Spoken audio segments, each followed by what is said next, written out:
Көршілерді. Басталдым мәне. Самат пен Алтынай ма? Солар ма?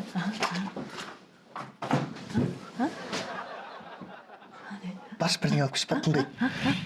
Жан, Алтынайдың даусы масқарасы екен, ә? Корейский салат жеп алған шығар.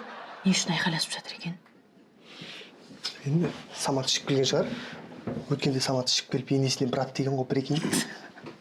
Мынандай айқайға қалай шыдап жатыр екен, ә? Шыдайды ғой, шыдайды. Үндемейді, біздің Самат үндемейді ғой. Просто жағынан талдырып жібереді, ұйықтатып тастайды, болды. Керемет айранда ұйыған семей еді. Енді айранға арақ құйса ашиды да. Ішіп келгесін. Жан естілмейді де. Премия алып кеш бар. Тазик ба, шелек ба, Өт жуынайын деп жатсың ба? Онша емес пе? Айтпен, ладно, күлкілі емес. Бош, Жан, бош, пожалуйста. Естілмей бараттыр, бош. Естілмесе дәрігерге бар, маған ал дейсің.